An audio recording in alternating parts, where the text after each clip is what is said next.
c'est, je disais tout à l'heure, les 100 ans de la Révolution russe. Et en même temps, notre but, c'est pas de commémorer pour commémorer. On n'est pas une alternative libertaire, n'est pas une agence qui réunit des historiens et des érudits qui parlent d'histoire.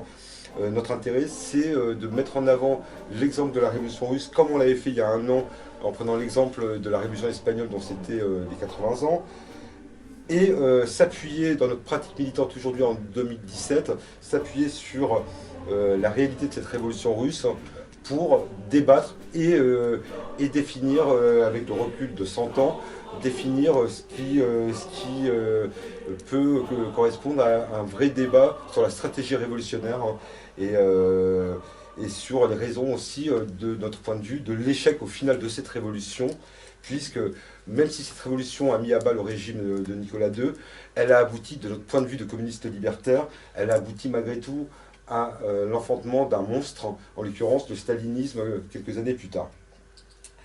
Et donc, je laisse la parole à mon camarade et ami Jean-Marc, qui va donc mettre en avant la place, le rôle et la place des militants libertaires dans cette révolution, puisque les libertaires, aux côtés des mencheviks, aux côtés des SR de gauche, aux côtés des bolcheviks, vont être au coude à coude dans ces heures cruciales qui vont aboutir à la chute de Nicolas II. Et en même temps, cette révolution russe met en débat, et ça sera l'objet du débat après l'intervention de Jean-Marc, met en débat des questions pour nous qui sont centrales dans un processus révolutionnaire, à savoir la question de la démocratie ouvrière, à savoir également la question du rôle du parti d'avant-garde qui dirigerait les masses et qui saurait mieux que les masses elles-mêmes quels sont ses intérêts, et la question également de la question cruciale de la dictature du prolétariat telle qu'elle a été appliquée par le parti bolchevique. Donc on aura ce débat-là après, mais ce débat ouvre ce genre de questionnement. Voilà, je laisse la parole à Jean-Marc. Oui. Ben, écoutez, je vais juste dire un mot sur ma personne, entre guillemets, c'est-à-dire je ne suis pas un historien, hein, que ça soit clair, je suis un vrai militant. J'ai été plombier, hein, donc je suis un vrai militant, et je m'intéresse par contre à l'histoire. Et puis, comme j'ai des origines juives, on m'a demandé de travailler un peu sur les questions de l'antisémitisme, du sionisme, etc. Et donc, je me suis réintéressé à la Russie à partir du moment où je me suis intéressé à l'anarchisme juif. Parce que 95% des anarchistes juifs étaient d'origine russe, polonaise. Donc voilà, et du coup, quand il y a eu les 100 ans de la Révolution russe, on était 2-3 pour des raisons différentes. Hein. Il y a un autre copain, notamment, qui a fait tout ce qui est marqué dans ce numéro d'été. Pour des raisons différentes, en tout cas, on s'est mis à rechercher ce qui s'était passé vraiment en Russie. Ça faisait très très longtemps qu'on avait oublié toutes ces choses-là durant des années. Donc, voilà, ça c'est... Après, je pense que tu as dit une chose importante, c'est que c'est vraiment un mouvement populaire qui a fait la révolution. Hein. On est bien d'accord. Par contre, je vais vous donner 3 chiffres. Hein. Je ne suis pas un fan des chiffres, mais quand même, la situation, donc, à la veille de 1917, c'est... en gros, il y a 6 millions d'ouvriers, il y a 120 millions de paysans, hein, on est bien d'accord, et il y a 12 millions de conscrits qui sont au front. Donc on est en gros quand même à une population qui part dans la révolution de 130 millions d'habitants. C'est pas rien. Hein. Et on comprend que ça a eu une déflagration terrible dans le monde entier. C'est parti de la Finlande, hein, Saint-Pétersbourg, la Finlande, pour descendre jusqu'à la mer Noire.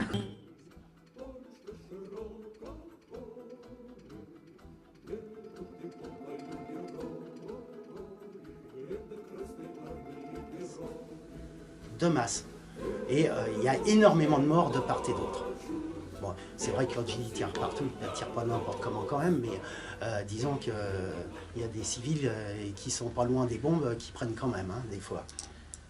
Donc, tout ce mouvement est éradiqué et beaucoup partent en exil. Et en exil, ils se forment à l'action collective et à la dynamique syndicale. Ils sont en exil en France, ils sont en Angleterre, ils sont aux États-Unis, en Argentine. Et quand ils arrivent, ils se forment vraiment à l'anarchisme collectif, comme d'autres vont se former dans d'autres courants politiques, au syndicalisme plus rationnel, etc., chez les socialistes de l'époque. Hein. Donc, ils découvrent ça, et ils se forment, et c'est ces militants-là qui, une fois formés, en 1917, seront quasiment les cadres organisationnels du mouvement libertaire, comme la plupart des mouvements, hein, Lénine, tout ça, ils étaient tous en exil, hein, Trotsky, etc., ils étaient tous en exil. Donc, c'est eux qui vont structurer la pensée et l'organisation de la révolution pour les militants, pour les organisations politiques militantes. Donc ça, c'est important de voir comment ils passent à autre chose quand ils passent à travers le prisme du militantisme syndical et autres, et politiques d'Europe de l'Ouest ou des États-Unis. Donc ça, c'est relativement important. On peut aussi, parce que ça va jouer quand même quelque part, il y a en gros, alors on est à 130 millions d'habitants, il y a maximum 100 000 militants, toute organisation confondue politique russe. Hein. 100 000 militants, voilà, pas plus. Et il y en a quasiment la moitié qui sont d'origine juive.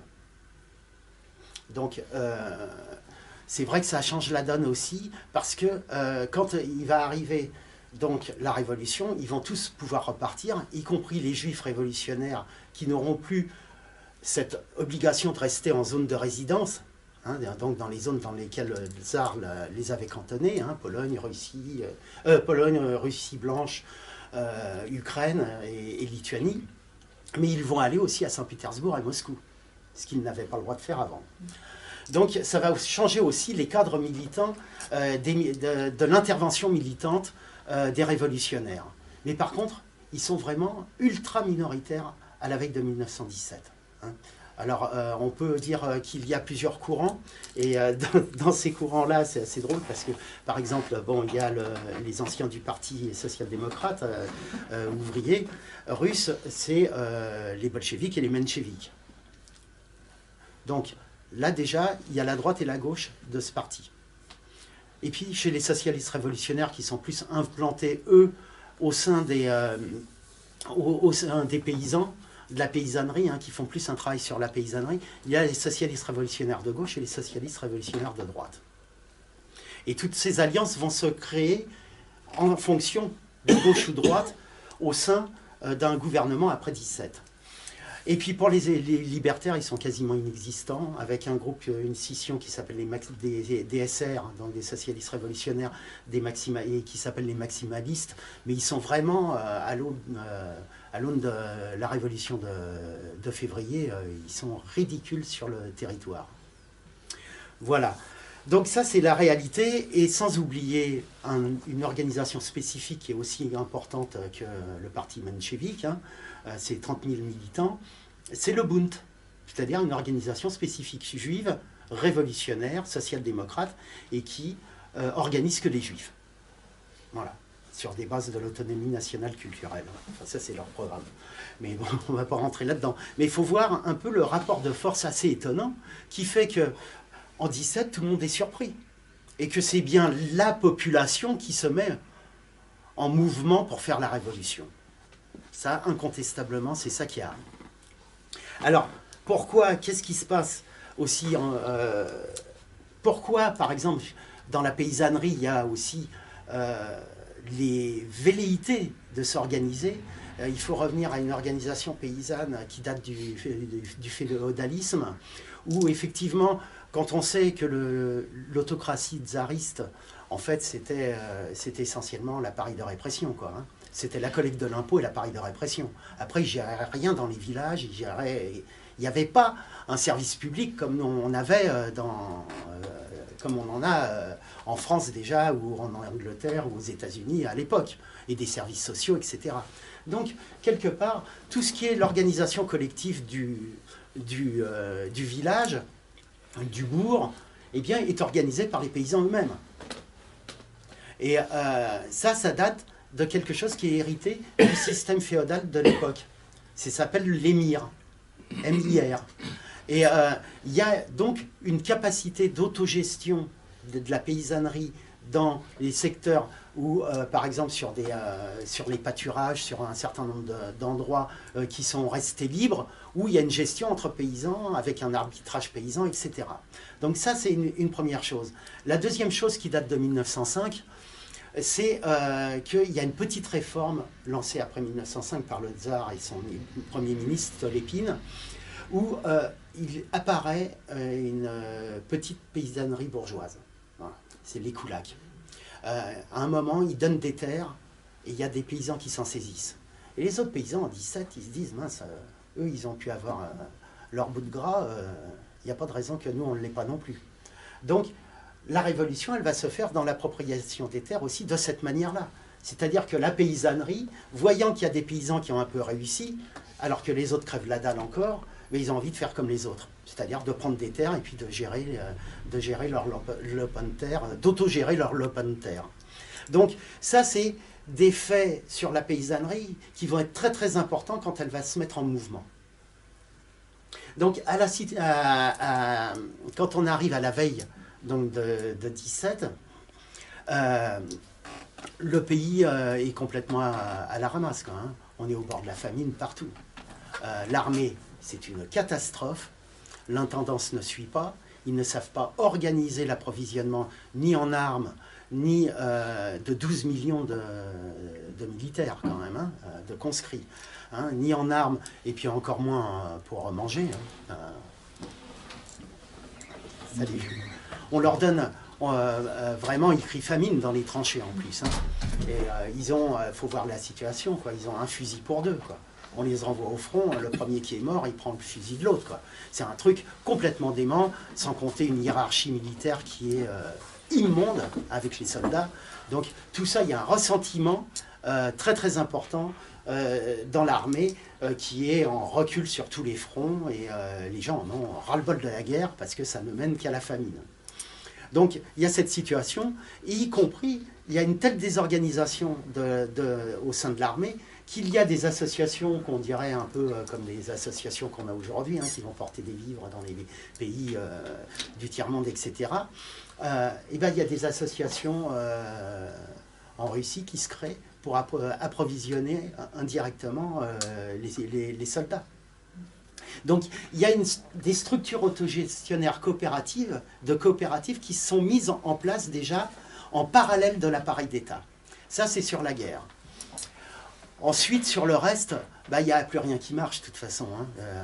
La guerre a désorganisé complètement l'industrie, a désorganisé les transports, a désorganisé... Ils ont été... Le régime tsariste ne tient plus rien, tout part à volo. Et donc, c'est à ce moment-là que éclate la révolution de février, où il y a une manifestation à Saint-Pétersbourg, et puis c'est tangible, et puis les casernes, parce qu'il y a quand même plusieurs dizaines de milliers de soldats à Saint-Pétersbourg, hein. À l'arrière, il y en avait des soldats. Mais à un moment, tout se met comme un château de cartes qui s'écroule. Il n'y a plus rien qui tient, et c'est la révolution qui se met en marche. Donc ça, c'est février 17. Et là, très très vite, le tsar et puis le gouvernement, quelques militaires et tout sont affolés. Ils essaient de reprendre la main, mais ils n'y arrivent pas. Et en quelques temps, c'est la démission du tsar, quoi. Donc, ça se fait très très vite dans les semaines qui suivent. Donc, on se retrouve avec un gouvernement qui n'existe plus. Et là, apparaît un double pouvoir. Il y a un gouvernement qui est tiré de la fameuse Douma, qui est la Chambre des représentants, hein, donc un gouvernement provisoire qui se met en place, qui est plutôt centre-droit, voilà, avec des anciens de l'appareil tsariste, etc., et puis de la bourgeoisie de droite, voilà, une sorte de centre-droit, un peu soutenu par les sociodémocrates mencheviks et socialistes révolutionnaires de droite, mais en parallèle se met en place Parce qu'en 1905, on y revient, le premier soviet, c'est le soviet de Saint-Pétersbourg, et ça va être l'exemple. Et donc, se met en place très très vite un soviet à Saint-Pétersbourg. Et ce soviet-là, qui va communiquer avec l'ensemble des soviets qui se créent dans toute la Russie, va être un deuxième élément de pouvoir. Et il va y avoir toujours cette dualité jusqu'en octobre entre le pouvoir des soviets et le pouvoir officiel qui négocie avec les étrangers, avec les alliés étrangers, hein, les Anglais, etc., qui essaie de tenir tant bien que mal la police, l'organisation de la guerre, etc. Et le soviet qui, quand même, le gouvernement dit on va faire ça, le soviet dit oui, ils font. Le soviet dit non, ils font pas, quoi. C'est vraiment le soviet qui a le vrai pouvoir, mais en même temps, il y a une forme de collaboration qui existe entre les deux. Et ça va durer sur plusieurs mois, jusqu'à octobre. Donc, cette période-là est assez fascinante, hein, d'ailleurs. C'est-à-dire de février à octobre, c'est vraiment fascinant, parce que c'est incommensurable, quoi. Quand on lit des historiens, des vrais, on se dit, mais c'est pas comment ça a tenu, quoi. Vraiment, de tous les côtés, ça tirait à Uadia, les organisations politiques qui progressaient aussi, hein, parce que là, il y a des militants qui arrivaient. Mais il faut voir le retard des anarchistes, par exemple, par rapport aux bolcheviks, c'est que très vite, on a 40 000 militants anarchistes répertoriés dans les villes. Dans les campagnes, l'Ukraine, tout ça, on ne sait pas, mais en tout cas dans les villes. Ils sont 400 000 chez les bolcheviks. Hein. Donc en quelques mois, il faut voir quand même la progression qu'il peut y avoir. Mais malgré tout, il y a donc cette dualité de pouvoir, et plus un troisième pouvoir qui est le pouvoir de la base.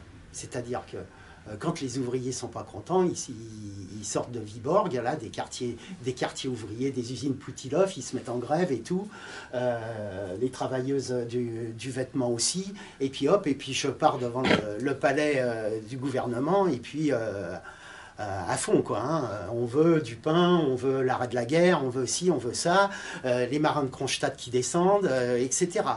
Donc il y a vraiment un troisième pouvoir qui est vraiment le pouvoir autogéré et de démocratie directe du peuple, et qui est quand même un peu différent de ce qu'est le soviet, où là, il y a beaucoup de militants politiques qui se mettent en place au niveau du soviet de Saint-Pétersbourg. Hein. Et donc là, ça aussi, ça tire à Uadia entre mencheviks, bolcheviks, socialistes révolutionnaires, les anarchistes qui sont plus ou moins, ça dépend des tendances. Voilà, donc il y a, mais ils y sont quand même. Hein. Donc voilà, la situation après février, elle est de cette manière. C'est-à-dire, c'est une énorme... ça part de tous les côtés. Ça part de tous les côtés. Et là, le gouvernement est incapable de redresser le tsar, on n'en parle plus. Alors plus personne n'en parle, même la droite et la bourgeoisie n'en parlent plus. Mais la droite et la bourgeoisie, elles tirent aussi à Uadia, hein. Faut pas croire qu'ils ne se défendent pas, hein. L'armée, etc. Et il y aura notamment, j'en parlerai un tout petit peu plus tard, en juillet, il y a un coup d'État, une tentative par le général Kornilov de prendre le pouvoir. Mais déjà là, souvent ils sont en lock-out, quoi. C'est-à-dire qu'ils ferment leurs usines, les bourgeois. Ils attendent que ça passe, quoi. Tant que les ouvriers, ils ne travaillent plus. Et puis en même temps, les ouvriers, quand ils occupent les usines, ils créent les milices, des milices rouges, et puis ils sont en armes à surveiller dans l'usine ce qui se passe, à demander des comptes au patron. Enfin, c'est très compliqué, hein. Il y a vraiment de la lutte de classe au sein des usines. Donc ça, c'est ce qui se passe. Dans l'armée, des soviets de soldats, il y en a partout. Il y en a partout. Donc l'armée aussi est complètement gangrénée par la révolution. Et elle sera en partie, c'est les bolcheviks qui seront très majoritaires au sein des comités de soldats. C'est assez étonnamment, c'est eux qui vont vraiment, ça permettra d'aider après la prise de pouvoir d'octobre. Donc il y a vraiment tout ça, mais tout est en branle. hein. Et puis la bourgeoisie et puis l'armée issue du tsarisme, enfin les hauts dignitaires, on y va sur les juifs. Tous les révolutionnaires sont des juifs, donc allez, on y va sur l'antisémitisme, on essaie de monter des gardes noirs et des soldats pour aller faire des pogroms, etc. Enfin, c'est terrible, hein.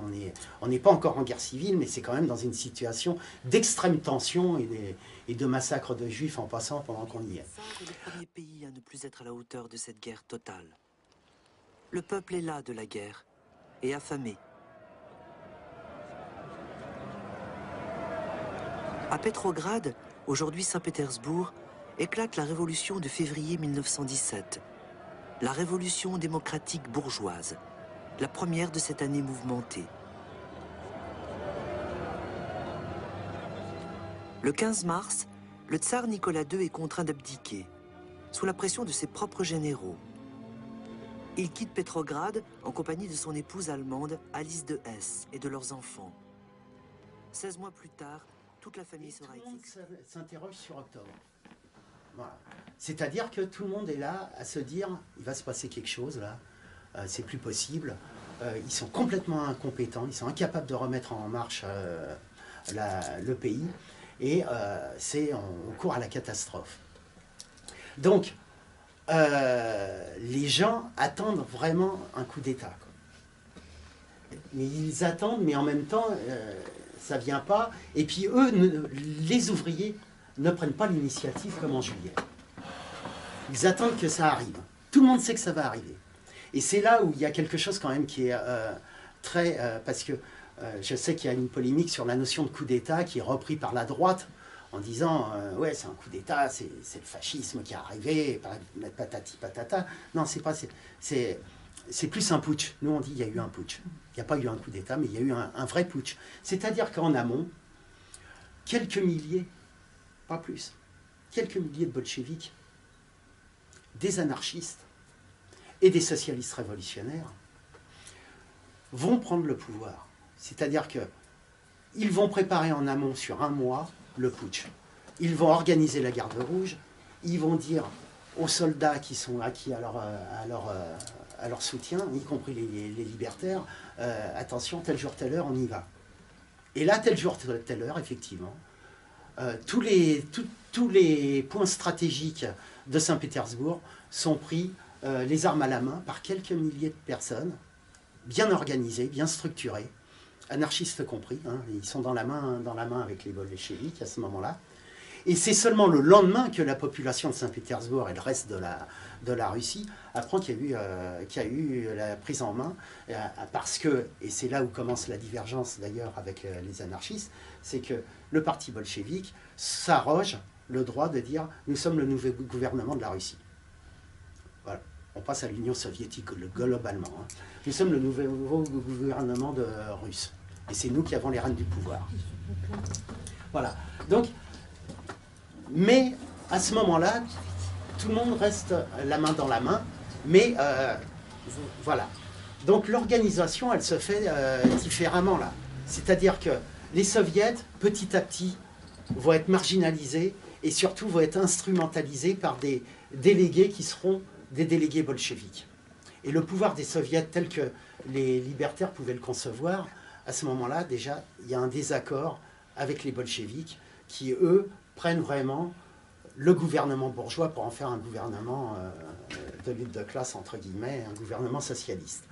Là, il y a déjà cette rupture dès le premier jour entre anarchistes et bolcheviques.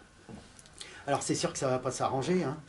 Et disons que pour aller très vite, parce que quand il y a les points de divergence qu'il va y avoir à partir de là, à partir du moment où il y a un gouvernement qui se met en place et qui très vite... Alors, oui, si je tiens à dire, parce que sur l'apport des libertaires, si ça s'est passé du jour au lendemain sans quasiment de coup de feu, avec Kerensky qui est parti en courant derrière par une porte dérobée, c'est... à Saint-Pétersbourg, ça s'est passé comme ça. Il y a eu 3 mois de combat à Moscou. Hein. Ça n'a pas été si facile que ça à Moscou d'abattre l'ancien gouvernement. Hein. Et là, s'il n'y avait pas eu le régiment de Vinsk avec un leader avec un leader anarchiste, un officier anarchiste, qui a décidé d'armer la population de Moscou, il est possible que où ça aurait duré beaucoup plus de temps, où il y aurait eu une contre-révolution.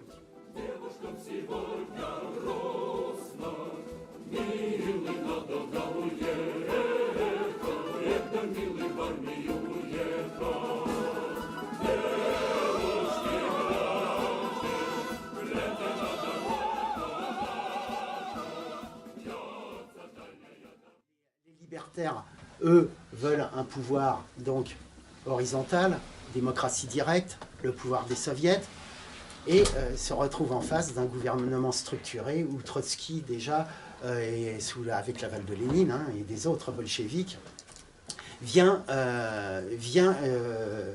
commence à restructurer la police politique, la Tchéka, hein, la sinistre Tchéka, et l'armée rouge, hein, qui deviennent quand même des pôles importants de la bolchevisation de l'État. Ça passe vraiment, il y a une très grande compétence, ça je peux le reconnaître à Trotsky, il y a une très grande compétence pour structurer l'appareil régalien, l'appareil répressif du nouveau pouvoir soviétique. Donc voilà, là il y a vraiment une divergence sur qui gouverne.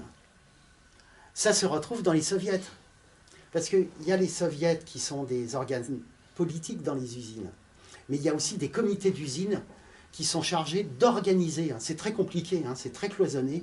Il y a des comités d'usine qui sont en capacité d'autogérer l'usine. Et ces comités d'usine vont être investis par les anarcho-syndicalistes. Voilà. Et là, on retrouve aussi l'affrontement entre des soviets qui sont manipulés politiquement dans l'usine par les bolcheviks, hein, par les délégués bolcheviks, et puis les comités d'usine qui sont plus la gestion directe des usines, quand elles peuvent encore être en marche, et qui sont plus ou moins aussi une force dans laquelle l'anarcho-syndicalisme va être présent. Donc ça, c'est la première chose. Et ça, indirectement, arrive après le pouvoir, c'est la question donc, de nationalisation, donc sous contrôle ouvrier, certes, mais nationalisation ou socialisation. C'est-à-dire, le pouvoir est à ceux qui produisent, donc c'est aux ouvriers et aux paysans de s'arroger l'organisation démocratique de la vie économique. Et les bolcheviks qui disent non, nous, on pense qu'il faut centraliser la coordination de l'industrie, etc. Donc c'est par le haut que ça va se passer. Voilà. Ça, c'est le deuxième point de débat. Le troisième, c'est la question de la guerre. Bon, c'est l'appel Brest-Litovsk. En fait, Lénine impose cette façon, y compris auprès de beaucoup de bolcheviks, hein, impose cette façon de faire, c'est-à-dire il négocie avec l'Allemagne en laissant une partie des territoires aux Allemands, notamment l'Ukraine. Et là, les anarchistes ne sont pas d'accord. Eux, ils étaient non pas pour une armée rouge de conscription obligatoire, mais pour une armée de volontaires, ce qui est quand même différent, autogérée, où on élisait les officiers, etc. Comme ils l'ont fait en Ukraine, d'ailleurs, avec Nestor Makhno. Hein, les paysans noirs, là, qui se sont battus, qui ont battu les Blancs, Dénikine, hein, au moment de la guerre civile, hein, un peu plus tard. C'est ça. C'est-à-dire une armée, vraiment, mais qui soit une armée gérée par la base des soldats qui gouvernent l'armée, et non pas par en haut. Qui combattaient en Ukraine contre les rouges et les blancs. Qui combattaient en Ukraine. Laissons rentrer l'armée allemande, et puis on fera comme en Russie en 1817, 1815 avec Napoléon, c'est-à-dire on va faire une guerre de partisans. Voilà, c'était ça la grande différence. C'est-à-dire qu'on ne négocie pas, oui, c'était une stratégie, je dis les choses qui ont fâché entre anarchistes et bolcheviques. Hein. Après on pourra rediscuter sur s'il fallait le faire ou pas, mais en tout cas, ce qui est sûr c'est qu'en Ukraine, c'est pas l'armée rouge qui a battu Dénikine, c'est quand même les armées de volontaires de makhnovistes qui ont mis en défaite. Donc ça pouvait être possible. Ça pouvait être possible. L'Ukraine et le front allemand, c'est quand même un peu loin. Ouais, mais c'est bon. En tout cas, on comptait aussi sur la fraternisation avec des populations, avec les soldats allemands. Voilà, il y avait des choses qui étaient différentes dans l'alternative de la paix, négociée avec un État impérialiste qui était l'Allemagne, et puis la perte quand même de la Pologne, l'Ukraine et une bonne partie de l'Ukraine qui passait pas auprès de la population russe. Alors ça, c'est la... Et alors la dernière chose qui a été, moi je le considère comme ça en tout cas, qui a été l'épine dans le pied, le talon d'Achille du mouvement libertaire, c'est qu'il reste une idée des sans motifs de 1905. C'est-à-dire que ces anarcho-bandits existent encore en 1917, c'est-à-dire des mecs qui s'approprient un certain nombre de trucs de façon illégale ou pas légale, de toute façon il n'y a plus de légalité, mais en tout cas qui se l'approprient souvent pour leur propre compte plus que pour la Révolution. Et là, le mouvement libertaire se retrouve quand même avec des divergences sur est-ce qu'on les soutient ces mecs-là ou on les rejette. Hein. Donc il y en a qui les soutiennent de façon critique, mais qui disent c'est des libertaires, et puis d'autres qui disent non. Peu importe, ce qui est sûr, c'est que par contre Lénine et Trotsky vont profiter de ces gens-là pour liquider le mouvement libertaire à partir d'avril 18, et notamment à Moscou. Voilà. C'est-à-dire qu'ils vont considérer par exemple la Garde Noire, qui est 3000 militants, qui eux font du travail social, qui effectivement exproprient des bourgeois dans un certain nombre d'immeubles, ils mettent des familles pauvres, hein, et puis organisent, avec ce qu'ils récupèrent et vendent, ils organisent de quoi manger pour les gens, des soupes populaires, etc.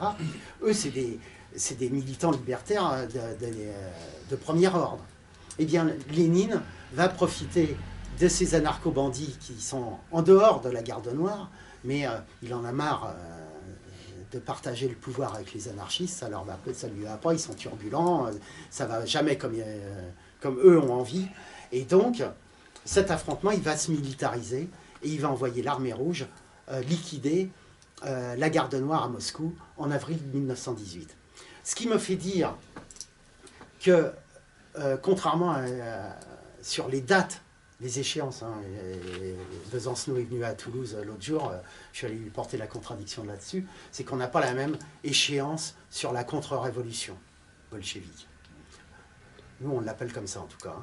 Hein. Donc, on n'a pas la même échéance. Nous, on pense que c'est dès avril 1918 qu'il y a la date qui commence avec l'arrivée de la Tchéka, et on fusille des militants libertaires, on en fout en prison, on en massacre, on viole des militantes libertaires quand même. Ça, c'est un peu fort de café. Enfin, il faut voir les descriptions des militants qui sont assassinés par la Tchéka. Je peux vous dire qu'il y a de quoi de l'avoir mauvaise hein, quand même. Hein.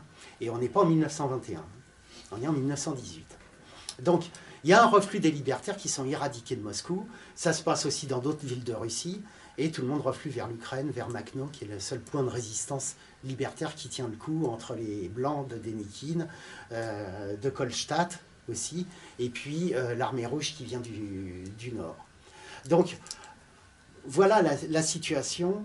Les points de divergence, ils sont là. C'est-à-dire qu'il y a une utilisation absolument perfide, comme les Blancs ont pu faire et le gouvernement de Kerensky et tout ont pu le faire par les bolcheviks en disant qu'ils étaient revenus dans le train, ils étaient à la solde des Allemands, et bien ils utilisent les mêmes saloperies pour dénoncer les libertaires, quoi. C'est le même mécanisme. C'est le même mécanisme qui arrive. Et ça, je me suis donc replongé dans la révolution russe, et ça ne peut pas passer dans la façon de voir le rapport qu'ont eu les bolcheviks avec le reste de leurs partenaires. Parce qu'une fois que les anars ont été liquidés, ils ont continué avec les socialistes révolutionnaires pendant qu'on y était allé, là, hein. Et puis c'est devenu un pouvoir autocratique. Et ça termine avec le malaise où la guerre civile termine en gros en 1921, et ça termine avec Makhno en Ukraine qui est défait dans le dos par les armées rouges, et Kronstadt qui essaie de se révolter en disant maintenant qu'on peut remettre un peu de démocratie et redonner du pain aux gens. Et là où on dit c'est des gens qui sont liés aux Blancs et tout, allez l'armée rouge, allez les liquider, quoi. Là, c'est pas entendable. C'est pas entendable avec le recul. Aujourd'hui, qu'on a de la révolution russe.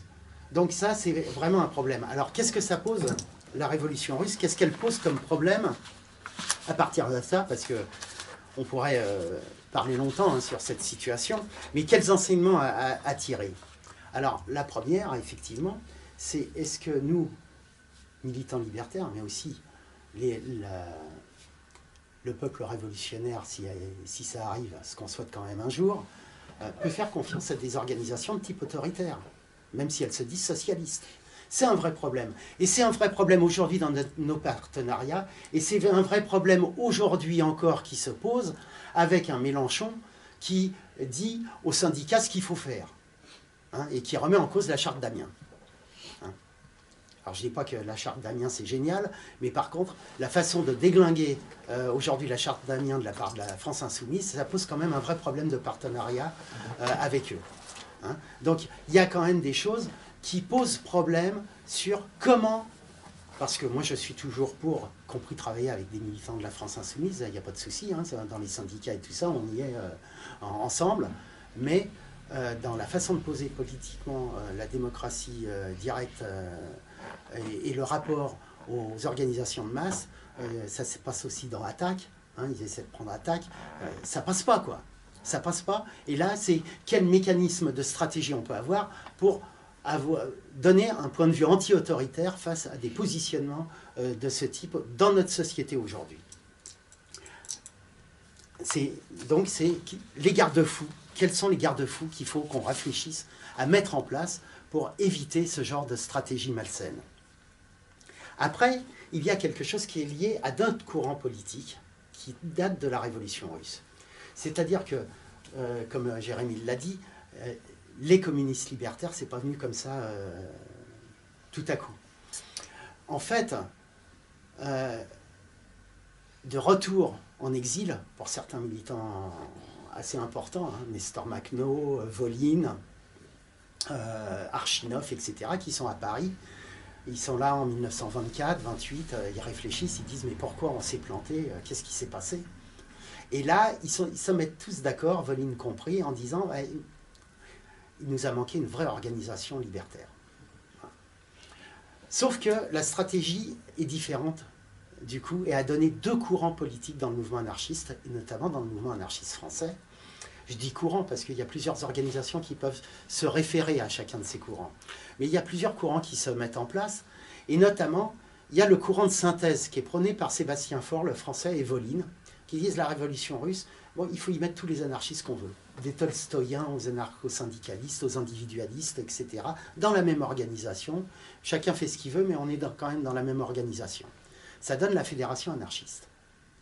Mais d'un autre côté, il y a Nestor Makhno, Archinov notamment, qui disent « ah ouais, mais il faudrait peut-être avoir une unité tactique, une unité théorique, une unité stratégique. » Et donc, il y a besoin d'une organisation plus cohérente, avec des débats internes démocratiques, mais qui sont en capacité d'intervenir collectivement dans les mouvements sociaux, comme force de proposition anti-autoritaire, mais quand même d'avoir une cohérence collective auprès des mouvements de masse. Et ça s'appelle la plateforme d'Archinov, donc les plateformistes, et l'alternative libertaire est justement issue de ce courant plateformiste qui date de la Russie, de la Révolution russe. Donc pour nous, c'était très important aussi de réétudier la Révolution russe, parce que c'est notre histoire politique. C'est notre histoire politique à travers l'exil de certains militants libertaires russes. Donc il y a ça.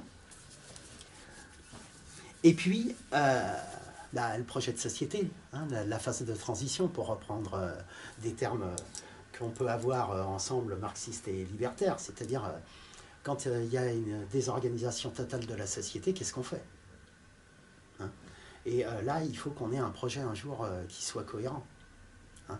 Alors, un projet cohérent communiste libertaire, nous on en a des brides, mais aujourd'hui l'organisation n'est pas assez étoffée à mon avis. Et moi, je fais toujours du prosélytisme en disant il faut qu'il y ait une vraie organisation communiste libertaire qui digne de ce nom, qui soit en capacité d'intervenir dans les mouvements populaires pour proposer le communisme libertaire. Donc, il y a le projet révolutionnaire aussi à repenser parce qu'on ne peut plus penser de la façon dont la révolution russe s'est passée, quoi. Donc, et ça, c'est pour tout le monde, y compris dans les capacités de débat avec d'autres organisations politiques. Parce que ce n'est pas que les libertaires qui vont faire la révolution. Tous les courants révolutionnaires seront confrontés à une prochaine révolution. Donc, sur le projet révolutionnaire, est-ce qu'il sera anti-autoritaire, il sera horizontal, il sera pyramidal? Il va falloir en débattre un jour avec tout le monde, hein, pour qu'on soit à peu près...